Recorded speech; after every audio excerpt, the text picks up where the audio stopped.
Hello friends, welcome to my channel Aarambh classes. आज के इस वीडियो में हम लोग एनसीईआरटी 360 डिग्री के पॉलिटिकल साइंस के क्वेश्चंस का डिस्कशन आपके साथ करेंगे। इस बुक में क्लास 6 से लेकर 12 तक पॉलिटिकल साइंस के सभी चैप्टर्स के पेज बाय पेज क्वेश्चंस दिए हुए हैं, जो सभी एग्जाम्स के लिए बहुत ही यूज़फुल है।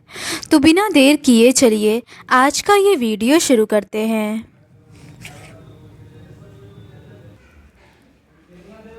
क्लास 11 के चैप्टर 2 तक के क्वेश्चंस का डिस्कशन हम लोगों ने इस सीरीज़ के प्रीवियस पार्ट में कर लिया है। आज हम लोग उसके आगे के क्वेश्चंस का डिस्कशन आपके साथ करेंगे। आगे के प्रश्न चैप्टर 3 चुनाव और प्रतिनिधित्व से रिलेटेड हैं।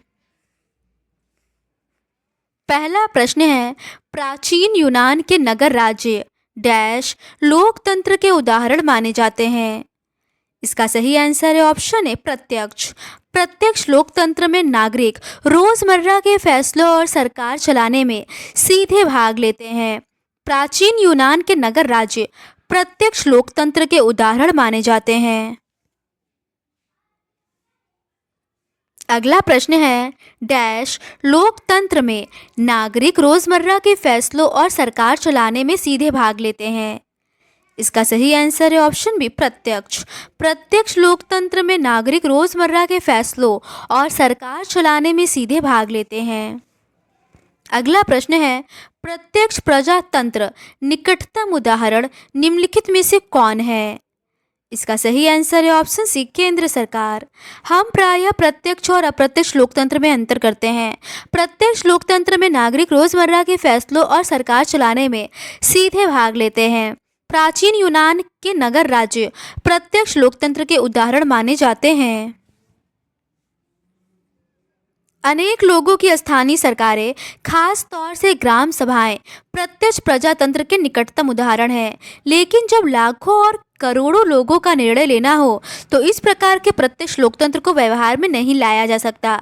इसीलिए जनता के शासन का अर्थ सामान्य जनता के प्रतिनिधियों के द्वारा चलने वाले शासन से है। अगला प्रश्न है, जनता के शासन का अर्थ सामान्यतः डैश से है। इसका सही आंसर है ऑप्शन सी जनता के प्रतिनिधियों द्वारा चलने वाले शासन। जनता के शासन का सामान्य अर्थ है जनता के प्रतिनिधियों के द्वारा चलने वाला शासन। अगला प्रश्न है, चुनाव या निर्वाचन से आप क्या समझते हैं। इसका सही आंसर है ऑप्शन बी प्रतिनिधियों को चुनने की विधि। जब लाखों और करोड़ों लोगों को निर्णय लेना हो तो इस प्रकार के प्रत्यक्ष लोकतंत्र को व्यवहार में नहीं लाया जा सकता। इसीलिए जनता के शासन का अर्थ सामान्यतः जनता के प्रतिनिधियों के द्वारा चलने वाले शासन से है। ऐसी व्यवस्था में नागरिक अपने प्रतिनिधियों को चुनते हैं जो देश के शासन और प्रशासन को चलाने में सक्रिय रूप से भाग लेते हैं। इन प्रतिनिधियों को चुनने की विधि को चुनाव या निर्वाचन कहते हैं। अतः महत्वपूर्ण निर्णय लेने और प्रशासन चलाने में नागरिकों की सीमित भूमिका है। वे इन नीतियों के निर्माण में बहुत सक्रिय नहीं होते। नागरिक उसमें अप्रत्यक्ष रूप से अपने निर्वाचित प्रतिनिधियों के माध्यम से सम्मिलित होते हैं। जिस व्याख्या में सभी प्रमुख निर्णय निर्वाचित प्रतिनिधियों के माध्यम से लिए जाएं, उसमें प्रतिनिधियों के निर्वाचन का तरीका बहुत महत्वपूर्ण हो जाता है। अगला प्रश्न है, एक लोकतांत्रिक देश का संविधान चुनावों के लिए कुछ मूलभूत नियम बनाता है और इस संबंध में विस्तृत नियम कानून बनाने का काम डैश पर छोड़ देता है। इसका सही आंसर है ऑप्शन बी विधायिका। एक लोकतांत्रिक देश का संविधान चुनावों के लिए कुछ मूलभूत नियम बनाता है और इस संबंध में विस्तृत नियम कानून बनाने का काम विधायिका पर छोड़ देता है। ये मूलभूत नियम सामान्यतः हमें बताते हैं कि कौन मत देने के लिए योग्य है, कौन चुनाव लड़ने के लिए योग्य है, कौन चुनाव की देखरेख करेगा, मतदाता अपना प्रतिनिधि कैसे चुनेंगे, मतगणना कैसे होगी और प्रतिनिधियों का चुनाव कैसे होगा। अन्य लोकतांत्रिक संविधानों की भांति भारत का संविधान भी इन सभी प्रश्नों का उत्तर देता है।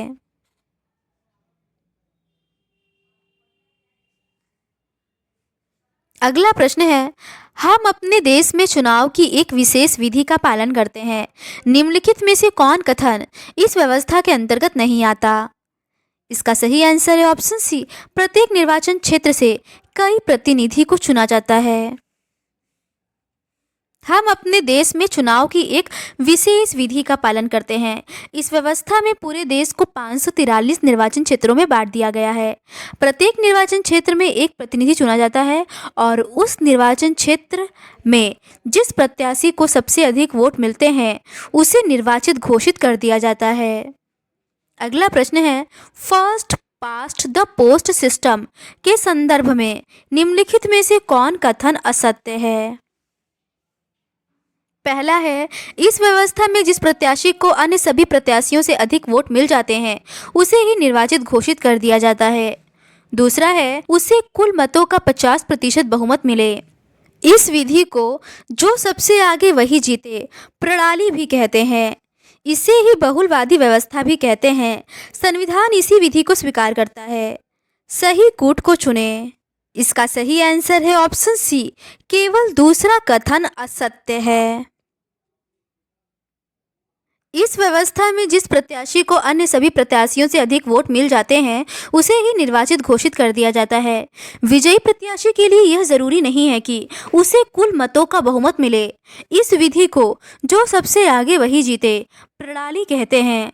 चुनावी दौड़ में जो प्रत्याशी अन्य प्रत्याशियों के मुकाबले सबसे आगे निकल जाता है वही विजयी होता है। इसे बहुलवादी व्यवस्था भी कहते हैं। संविधान इसी विधि को स्वीकार करता है। अगला प्रश्न है, समानुपातिक प्रतिनिधित्व प्रणाली के संदर्भ में निम्नलिखित में से कौन कथन असत्य है? इसका सही आंसर है ऑप्शन बी। इस प्रणाली के अंतर्गत यूनाइटेड किंगडम और भारत में चुनाव होते हैं। यह असत्य है। इस प्रणाली में किसी पार्टी को उतनी ही प्रतिशत सीट मिलती है जितने प्रतिशत उसे वोट मिलते हैं। ये सही है। इस प्रणाली में हर पार्टी को प्राप्त मत के अनुपात में विधायिका में सीटें हासिल होता है। ये भी सही है। और इस प्रणाली के अंतर्गत मतदाता पार्टी को वोट देता है। ये भी सही है। समानुपातिक प्रतिनिधित्व इसकी तुलना इजराइल में होने वाले चुनावों से करें, जहां एक बिल्कुल भिन्न चुनाव व्यवस्था का पालन किया जाता है। इजराइल में मतगणना के बाद प्रत्येक पार्टी को संसद में उसी अनुपात में सीटें दे दी जाती हैं जिस अनुपात में उन्हें वोटों में हिस्सा मिलता है।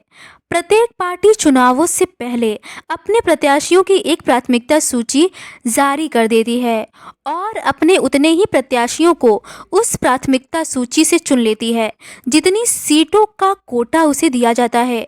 चुनावों की इस व्यवस्था को समानुपातिक प्रतिनिधित्व प्रणाली कहते हैं। इस प्रणाली में किसी पार्टी को उतनी ही प्रतिशत सीटें मिलती हैं जितने प्रतिशत उसे वोट मिलते हैं। सर्वाधिक वोट पाने वाले की जीत और समानुपातिक प्रतिनिधित्व चुनाव व्यवस्था की तुलना। सर्वाधिक वोट पाने वाले की जीत में पूरे देश को छोटी छोटी भौगोलिक इकाइयों में बांट देते हैं जिसे निर्वाचन क्षेत्र या जिला कहते हैं। समानुपातिक प्रतिनिधित्व में किसी बड़े भौगोलिक क्षेत्र को एक निर्वाचन क्षेत्र मान लिया जाता है। पूरा का पूरा देश एक निर्वाचन क्षेत्र गिना जा सकता है। सर्वाधिक वोट में हर निर्वाचन क्षेत्र से केवल एक प्रतिनिधि चुना जाता है। समानुपातिक प्रतिनिधित्व में एक निर्वाचन क्षेत्र में कई प्रतिनिधि चुने जा सकते हैं। सर्वाधिक वोट में मतदाता प्रत्याशी को वोट देता है। समानुपातिक में मतदाता पार्टी को वोट देता है। एक तरफ पार्टी को प्राप्त वोटों के अनुपात में अधिक या कम सीटें विधायिका में मिल सकती हैं। समानुपातिक प्रतिनिधित्व में हर पार्टी को प्राप्त मत के अनुपात में विधायिका में सीटें हासिल होती हैं। जहां एक तरफ विजयी उम्मीदवार को जरूरी नहीं है कि वोटों का बहुमत मिले, वहीं समानुपातिक में विजयी उम्मीदवार को वोटों का बहुमत हासिल होता है। इसके उदाहरण यूनाइटेड किंगडम और भारत हैं और समानुपातिक के उदाहरण इजराइल और नीदरलैंड हैं। अगला प्रश्न है, समानुपातिक प्रतिनिधित्व प्रणाली कितने प्रकार के होते हैं? इसका सही आंसर है ऑप्शन बी, 2 प्रकार के। समानुपातिक प्रतिनिधित्व के 2 प्रकार होते हैं, कुछ देशों जैसे इजराइल या नीदरलैंड में पूरे देश को एक निर्वाचन क्षेत्र माना जाता है और प्रत्येक पार्टी को राष्ट्रीय चुनावों में प्राप्त वोटों के अनुपात में सीटें दे दी जाती हैं। दूसरा तरीका अर्जेंटीना व पुर्तगाल में देखने को मिलता है, जहां पूरे देश को बहुसदस्यीय निर्वाचन क्षेत्रों में बांट दिया जाता है। प्रत्येक पार्टी निर्वाचन क्षेत्र के लिए अपने प्रत्याशियों की एक सूची जारी करती है, जिसमें उतने ही नाम होते हैं जितने प्रत्याशियों को उस निर्वाचन क्षेत्र से चुना जाना होता है। इन दोनों ही रूपों में मतदाता राजनीतिक दलों को वोट देते हैं, न कि उनके प्रत्याशियों को। अगला प्रश्न है, भारत जैसे देश में समानुपातिक प्रतिनिधित्व प्रणाली को केवल चुनावों के लिए ही सीमित रूप से अपनाया गया है। इसका सही आंसर है ऑप्शन बी, अप्रत्यक्ष। भारत में हमने समानुपातिक प्रतिनिधित्व प्रणाली को केवल अप्रत्यक्ष चुनावों के लिए ही सीमित रूप से अपनाया है। अगला प्रश्न है, हमारा संविधान निम्न में से किसके लिए समानुपातिक प्रतिनिधित्व प्रणाली द्वारा चुनाव कराना प्रस्तावित कराता है? इसका सही आंसर है ऑप्शन डी, उपर्युक्त में से सभी। राष्ट्रपति, उपराष्ट्रपति और विधान परिषदों। राष्ट्रपति, उपराष्ट्रपति, राज्यसभा और विधान परिषदों के चुनाव के लिए समानुपातिक प्रतिनिधित्व प्रणाली का एक तीसरा और जटिल स्वरूप प्रस्तावित करता है। अगला प्रश्न है, समानुपातिक प्रतिनिधित्व का एक तीसरा स्वरूप हमें भारत में राज्यसभा चुनावों में देखने को मिलता है, जिसे कहते हैं। इसका सही आंसर है ऑप्शन ए, एकल संक्रमणीय मत प्रणाली।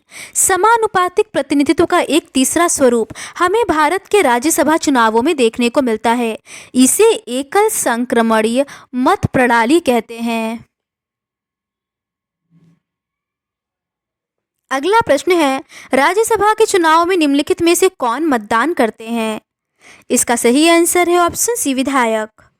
राज्यसभा के चुनावों में समानुपातिक प्रतिनिधित्व की प्रणाली, समानुपातिक प्रतिनिधित्व का एक तीसरा स्वरूप हमें भारत में राज्यसभा चुनावों में देखने को मिलता है, इसे एकल संक्रमणीय मत प्रणाली कहते हैं। प्रत्येक राज्य को राज्यसभा के सीटों का निश्चित कोटा प्राप्त है। राज्यों की विधानसभा के सदस्यों द्वारा इन सीटों के लिए चुनाव किया जाता है। इसमें राज्य के विधायक ही मतदाता होते हैं। मतदाता चुनाव में खड़े सभी प्रत्याशियों को अपनी पसंद के अनुसार एक वरीयता क्रम में मत देता है। जीतने के लिए किसी प्रत्याशी को मतों का एक कोटा प्राप्त करना पड़ता है, जो निम्नलिखित फॉर्मूले के आधार पर निकाला जाता है।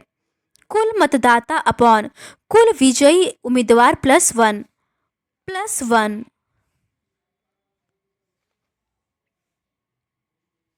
अगला प्रश्न है, आरक्षित निर्वाचन व्यवस्था के अंतर्गत आरक्षण की अवधि खत्म होने पर डैश इसे और आगे बढ़ाने का निर्णय ले सकती है। इसका सही आंसर है ऑप्शन सी, संसद। संविधान अनुसूचित जातियों और अनुसूचित जनजातियों के लिए लोकसभा और राज्य विधानसभाओं में आरक्षण की व्यवस्था करता है। प्रारंभ में यह व्यवस्था 10 वर्ष के लिए की गई थी, पर अनेक संवैधानिक संशोधनों द्वारा इसे बढ़ाकर 2030 तक कर दिया गया। आरक्षण की अवधि खत्म होने पर संसद इसे और आगे बढ़ाने का निर्णय ले सकती है। अगला प्रश्न है, लोकसभा की 543 निर्वाचित सीटों में डैश अनुसूचित जाति और डैश अनुसूचित जनजाति के लिए आरक्षित है। इसका सही आंसर है ऑप्शन सी, 84 और 47। लोकसभा की 543 निर्वाचित सीटों में 84 अनुसूचित जाति और 47 अनुसूचित जनजाति के लिए आरक्षित हैं। अगला प्रश्न है, कौन से निर्वाचन क्षेत्र आरक्षित होंगे? निम्न में से ये निर्णय किस एक स्वतंत्र संस्था द्वारा लिया जाता है? इसका सही आंसर है ऑप्शन सी, परिसीमन आयोग। चुनाव और प्रतिनिधित्व में कौन से निर्वाचन क्षेत्र आरक्षित होंगे, यह निर्णय एक स्वतंत्र संस्था द्वारा लिया जाता है, जिसे परिसीमन आयोग कहते हैं। राष्ट्रपति परिसीमन आयोग का गठन करते हैं। अगला प्रश्न है, परिसीमन आयोग के संदर्भ में निम्न में से कौन कथन असत्य है? पहला है, प्रधानमंत्री परिसीमन आयोग का गठन करते हैं। दूसरा है, यह चुनाव आयोग के साथ मिलकर काम करता है। तीसरा है, इसका गठन पूरे देश में निर्वाचन क्षेत्रों की सीमा खींचने के उद्देश्य से किया जाता है। इसका सही आंसर है ऑप्शन सी, केवल पहला कथन असत्य है। राष्ट्रपति परिसीमन आयोग का गठन करते हैं। यह चुनाव आयोग के साथ मिलकर काम करता है। इसका गठन पूरे देश में निर्वाचन क्षेत्रों की सीमा खींचने के उद्देश्य से किया जाता है। प्रत्येक राज्य के आरक्षण के लिए निर्वाचन क्षेत्रों का एक कोटा होता है, जो उस राज्य में अनुसूचित जाति या अनुसूचित जनजाति की संख्या के अनुपात में होता है। परिसीमन के बाद परिसीमन आयोग प्रत्येक निर्वाचन क्षेत्र में जनसंख्या की संरचना देखता है। इन निर्वाचन क्षेत्रों में अनुसूचित जनजातियों की जनसंख्या सबसे ज़्यादा होती है, उसे उसके लिए आरक्षित कर दिया जाता है। अगला प्रश्न है, शहरी और ग्रामीण स्थानीय सरकारों में महिलाओं के लिए कितनी सीटें आरक्षित कर दी गई हैं? इसका सही आंसर है ऑप्शन बी, 1/3। महिलाओं के लिए आरक्षण की जोरदार मांग उठी है। यह देखते हुए कि प्रतिनिधि संस्थाओं में बहुत कम महिलाएं चुनी जाती हैं, उनके लिए 1/3 सीटें आरक्षित करने की बात की गई है। शहरी और ग्रामीण स्थानीय सरकारों में महिलाओं के लिए सीटें आरक्षित कर दी गई हैं। अगला प्रश्न है, सार्वभौमिक वयस्क मताधिकार से आप क्या समझते हैं? इसका सही आंसर है ऑप्शन डी, सभी वयस्क नागरिकों को चुनाव में वोट देने का अधिकार होना जरूरी है। लोकतांत्रिक चुनावों में देश के सभी वयस्क नागरिकों को चुनाव में वोट देने का अधिकार होना जरूरी है। इसी को सार्वभौमिक वयस्क मताधिकार के नाम से जानते हैं। अनेक देशों में नागरिकों को इस अधिकार को प्राप्त करने के लिए अपने शासकों से बहुत लंबी लड़ाई लड़नी पड़ी। बहुत से देशों में तो महिलाओं को यह अधिकार काफी देर से और बड़े संघर्ष के बाद मिला। भारतीय संविधान निर्माताओं ने एक महत्वपूर्ण निर्णय के द्वारा प्रत्येक वयस्क भारतीय नागरिक को वोट देने का अधिकार प्रदान किया। अगला प्रश्न है, डैश ईस्वी में संविधान के एक संशोधन के द्वारा मतदाता की उम्र को 21 वर्ष से घटाकर 18 वर्ष कर दिया गया। इसका सही आंसर है ऑप्शन बी, 1989 में। 1989 तक 21 वर्ष से ऊपर के भारतीय नागरिकों को वयस्क भारतीय माना जाता था। 1989 में संविधान के एक संशोधन के द्वारा इसे घटाकर 18 वर्ष कर दिया गया। वयस्क मताधिकार सभी नागरिकों को अपने प्रतिनिधियों की चयन प्रक्रिया में भाग लेने का अवसर प्रदान करता है। अगला प्रश्न है, लोकसभा या विधानसभा चुनाव में खड़े होने के लिए उम्मीदवार को कम से कम डैश वर्ष का होना चाहिए। इसका सही आंसर है ऑप्शन सी, 25 वर्ष। लोकसभा या विधानसभा चुनाव में खड़े होने के लिए उम्मीदवार को कम से कम 25 वर्ष का होना चाहिए। अगला प्रश्न है, यह कानूनी प्रतिबंध है कि यदि किसी व्यक्ति को किसी अपराध के लिए डैश वर्षों के लिए जेल हुई हो तो वह चुनाव लड़ने के योग्य नहीं है। इसका सही आंसर है ऑप्शन बी, 2 या 2 से अधिक। एक कानूनी प्रतिबंध यह है कि यदि किसी व्यक्ति को किसी अपराध के लिए 2 या 2 से अधिक वर्षों के लिए जेल हुई हो तो वह चुनाव लड़ने के योग्य नहीं है। लेकिन चुनाव लड़ने के लिए आय, शिक्षा, वर्ग या लिंग के आधार पर कोई प्रतिबंध नहीं है। इस रूप में हमारी चुनाव व्यवस्था सभी नागरिकों के लिए खुली हुई है। अगला प्रश्न है, निर्वाचनों के संचालन का अधीक्षण, निर्देशन और नियंत्रण एक आयोग में निहित होगा, जिसे इस संविधान में डैश कहा गया है। इसका सही आंसर है ऑप्शन बी, निर्वाचन आयोग। अनुच्छेद 324 क्लोज 1 इस संविधान के अधीन संसद और प्रत्येक राज्य के विधानमंडल के लिए कराए जाने वाले सभी निर्वाचनों के लिए एक राष्ट्रपति और उपराष्ट्रपति के पदों के निर्वाचन के लिए निर्वाचक नामावली तैयार कराने और उन सभी निर्वाचनों के संचालन का अधीक्षण, निर्देशन और नियंत्रण एक आयोग में निहित होगा, जिसे इस संविधान में निर्वाचन आयोग कहा गया है। अगला प्रश्न है, संविधान के अनुच्छेद 324 के अंतर्गत निम्न में से कौन सी संस्था भारत के उपराष्ट्रपति का चुनाव संपन्न कराती है? इसका सही आंसर है ऑप्शन सी, निर्वाचन आयोग। अनुच्छेद 324 क्लोज 1 इस संविधान के अधीन संसद और प्रत्येक राज्य के विधानमंडल के लिए कराए जाने वाले सभी निर्वाचनों के लिए तथा राष्ट्रपति और उपराष्ट्रपति के पदों के निर्वाचनों के लिए निर्वाचक नामावली तैयार कराने का और उन सभी निर्वाचनों के संचालन का अधीक्षण, निर्देशन और नियंत्रण एक आयोग में निहित होगा, जिसे इस संविधान में निर्वाचन आयोग कहा गया है। अगला प्रश्न है, निर्वाचन आयोग के संदर्भ में निम्न में से कौन कथन असत्य है? पहला है, निर्वाचन आयोग स्थानीय निकायों के चुनावों के लिए जिम्मेदार होता है। दूसरा है, 1993 में पुनः 2 निर्वाचन आयुक्तों की नियुक्ति हुई और निर्वाचन आयोग बहुसदस्यीय हो गया, तब से यह बहुसदस्यीय बना हुआ है। इसका सही आंसर है ऑप्शन ए, केवल पहला कथन असत्य है, दूसरा कथन सही है। भारत के निर्वाचन आयोग की सहायता करने के लिए प्रत्येक राज्य में एक मुख्य निर्वाचन अधिकारी होता है। निर्वाचन आयोग स्थानीय निकायों के चुनाव के लिए जिम्मेदार नहीं होता। इसके लिए राज्यों में राज्य निर्वाचन आयुक्त होते हैं, जो निर्वाचन आयोग से अलग कार्य करते हैं और इनमें से प्रत्येक का काम करने का अपना अलग दायरा है। भारत का निर्वाचन आयोग एक सदस्यीय या बहुसदस्यीय भी हो सकता है। 1989 तक निर्वाचन आयोग एक सदस्यीय था। 1989 के आम चुनावों से ठीक पहले 2 अन्य निर्वाचन आयुक्तों को नियुक्त कर इसे बहुसदस्यीय बना दिया गया। चुनावों के बाद उसे फिर एक सदस्यीय बना दिया गया। 1993 में पुनः 2 निर्वाचन आयुक्तों की नियुक्ति हुई और निर्वाचन आयोग बहुसदस्यीय हो गया, तब से यह बहुसदस्यीय बना हुआ है। शुरू में बहुसदस्यीय निर्वाचन आयोग को लेकर तरह तरह की शंकाएं थी। मुख्य निर्वाचन आयुक्त और अन्य आयुक्तों के बीच इस बात पर घोर मतभेद था कि किसको कितनी शक्ति प्राप्त है। इसका समाधान सर्वोच्च न्यायालय को करना पड़ा। अब इस बात पर सामान्य सहमति है कि बहुसदस्यीय निर्वाचन आयोग ज़्यादा उपयुक्त है, क्योंकि इससे आयोग की शक्तियों में साझेदारी हो गई है और आयोग पहले से कहीं ज़्यादा जवाबदेह बन गया है। अगला प्रश्न है, विशेष बहुमत का अर्थ निम्न में से है। इसका सही आंसर है ऑप्शन सी, उपयुक्त दोनों। उपस्थित और मतदान करने वाले सदस्यों का 2/3 बहुमत, सदन की कुल सदस्य संख्या का साधारण बहुमत। विशेष बहुमत का अर्थ है उपस्थित और मतदान करने वाले सदस्यों का 2/3 बहुमत और सदन की कुल सदस्य संख्या का साधारण बहुमत। अगला प्रश्न है, संविधान मुख्य निर्वाचन आयुक्त और निर्वाचन आयुक्तों के कार्यकाल निम्न में से होता है। इसका सही आंसर है ऑप्शन सी, 6 वर्षों के लिए अथवा 65 वर्ष की आयु तक, जो पहले खत्म हो। संविधान मुख्य निर्वाचन आयुक्त और निर्वाचन आयुक्तों के कार्यकाल की सुरक्षा देता है। उन्हें 6 वर्षों के लिए अथवा 65 वर्ष की आयु, जो पहले खत्म हो, के लिए नियुक्त किया जाता है।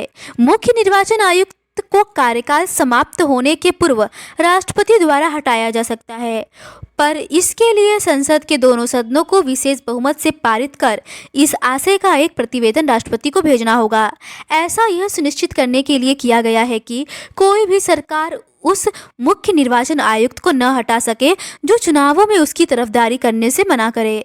निर्वाचन आयुक्तों को भारत का राष्ट्रपति हटा सकता है। अगला प्रश्न है, मुख्य निर्वाचन आयुक्त के संदर्भ में निम्न में से कौन कथन असत्य है। इसका सही आंसर है ऑप्शन बी, मुख्य निर्वाचन आयुक्त की नियुक्ति प्रधानमंत्री द्वारा मंत्रिपरिषद के परामर्श पर की जाती है। ये कथन असत्य है। मुख्य निर्वाचन आयुक्त निर्वाचन आयोग की अध्यक्षता करता है, लेकिन अन्य दोनों निर्वाचन आयुक्तों की तुलना में उसे ज़्यादा शक्तियां प्राप्त नहीं है। एक सामूहिक संस्था के रूप में चुनाव संबंधी सभी निर्णय में मुख्य निर्वाचन आयुक्त और अन्य दोनों निर्वाचन आयुक्तों की शक्तियां समान हैं। उनकी नियुक्ति राष्ट्रपति द्वारा मंत्रिपरिषद के परामर्श पर की जाती है। ऐसे में संभव है कि सरकार के द्वारा किसी ऐसे हितैषी को नियुक्ति निर्वाचन आयोग में कर दी जाए जो चुनाव में सरकार का समर्थन करे। इस शंका के चलते अनेक लोगों ने इस प्रक्रिया को बदलने का सुझाव दिया। उनका सुझाव है कि इसके लिए एक भिन्न प्रक्रिया का पालन किया जाना चाहिए, जिसमें मुख्य निर्वाचन आयुक्तों की नियुक्ति में विपक्ष के नेता और भारत के मुख्य न्यायाधीश से परामर्श करना जरूरी होना चाहिए। अगला प्रश्न है, भारत के निर्वाचन आयोग निम्नलिखित में से कौन काम नहीं करते हैं। इसका सही आंसर है ऑप्शन डी, चुनाव आयोग राज्य में होने वाला पंचायती राज चुनाव को भी अपने अंतर्गत ही कराता है। ये सही नहीं है। भारत के निर्वाचन आयोग के पास काफ़ी सारे काम हैं। वह मतदाता सूचियों को नया करने के काम की देखरेख करता है, पूरा प्रयास करता है कि मतदाता सूचियों में गलतियां न हो, अर्थात पंजीकृत मतदाताओं के नाम न छूट जाएं और न ही उसमें ऐसे लोगों के नाम हो जो मतदान के अयोग्य हों या जीवित ही न हो। वह चुनाव का समय और चुनावों का पूरा कार्यक्रम तय करता है। इस कार्यक्रम में निम्न बातों का उल्लेख होता है: चुनाव की अधिघोषणा, नामांकन प्रक्रिया शुरू करने की तिथि, मतदान की तिथि, मतगणना की तिथि और चुनाव परिणाम की घोषणा। इस पूरी प्रक्रिया में निर्वाचन आयोग को स्वतंत्र और निष्पक्ष चुनाव कराने के लिए निर्णय लेने का अधिकार है। वह पूरे देश, किसी राज्य या किसी निर्वाचन क्षेत्र में चुनावों को इस आधार पर स्थगित या रद्द कर सकता है कि वहाँ माकूल माहौल नहीं है तथा स्वतंत्र और निष्पक्ष चुनाव कराना संभव नहीं है। निर्वाचन आयोग राजनीतिक दलों और उनके उम्मीदवारों के लिए एक आदर्श आचार संहिता लागू करता है। वह किसी भी निर्वाचन क्षेत्र में दोबारा चुनाव कराने की आज्ञा दे सकता है यदि उसे लगे कि मतगणना प्रक्रिया पूरी तरह से उचित और न्यायपूर्ण नहीं थी, तो वह दोबारा मतगणना कराने की भी आज्ञा दे सकता है। निर्वाचन आयोग राजनीतिक दलों को मान्यता देता है और उन्हें चुनाव चिन्ह आवंटित करता है। अगला प्रश्न है, चुनाव आयोग द्वारा चुनाव सुधार के लिए निम्नलिखित में से कौन सुझाव दिए गए हैं? इसका सही आंसर है ऑप्शन डी, उपर्युक्त सभी। संसद और विधानसभाओं में 1/3 सीटों पर महिलाओं को चुनने के लिए विशेष प्रावधान बनाए जाएं। चुनावी राजनीति में धन के प्रभाव को नियंत्रित करने के लिए और अधिक कठोर प्रावधान होने चाहिए। हमारी चुनाव व्यवस्था को सर्वाधिक मत से जीत वाली प्रणाली के स्थान पर किसी प्रकार की समानुपातिक प्रतिनिधित्व प्रणाली लागू करना चाहिए, जिससे राजनीतिक दलों को उसी अनुपात में सीटें मिलेगी जिस अनुपात में उन्हें वोट मिलेंगे। निर्वाचन आयोग विभिन्न राजनीतिक दलों, स्वतंत्र समूहों और अनेक विद्वानों द्वारा दिए गए हैं। इनमें से कुछ सुझाव इस अध्याय में उल्लिखित संवैधानिक प्रावधानों को संशोधित करने के बारे में है। हमारी चुनाव व्यवस्था को सर्वाधिक मत से जीत वाली प्रणाली के स्थान पर किसी प्रकार की समानुपातिक प्रतिनिधित्व प्रणाली लागू करना चाहिए। इससे राजनीतिक दलों को उसी अनुपात में सीटें मिलेंगी जिस अनुपात में उन्हें वोट मिलेंगे। संसद और विधानसभाओं में 1/3 सीटों पर महिलाओं को चुनने के लिए विशेष प्रावधान बनाए जाएं। चुनावी राजनीति में धन के प्रभाव को नियंत्रित करने के लिए और अधिक कठोर प्रावधान होने चाहिए। सरकार को एक विशेष निधि से चुनावी खर्चों का भुगतान करना चाहिए। जिस उम्मीदवार के विरुद्ध फौजदारी का मुकदमा हो, उसे चुनाव लड़ने से रोक दिया जाना चाहिए, भले ही उसने इसके विरुद्ध न्यायालय में अपील कर रखी हो। चुनाव प्रचार में जाति और धर्म के आधार पर की जाने वाली किसी भी अपील को पूरी तरह से प्रतिबंधित कर देना चाहिए। राजनीतिक दलों की कार्यप्रणाली को नियंत्रित करने के लिए तथा उनकी कार्यविधि को और अधिक पारदर्शी और लोकतांत्रिक बनाने के लिए एक कानून होना चाहिए। ये कुछ सीमित सुझाव हैं। इन सुझावों पर कोई आम राय नहीं है। अगला प्रश्न है, ELC का पूर्ण रूप क्या है? इसका सही आंसर है option D, electoral literacy club. ELC का full form electoral literacy club है।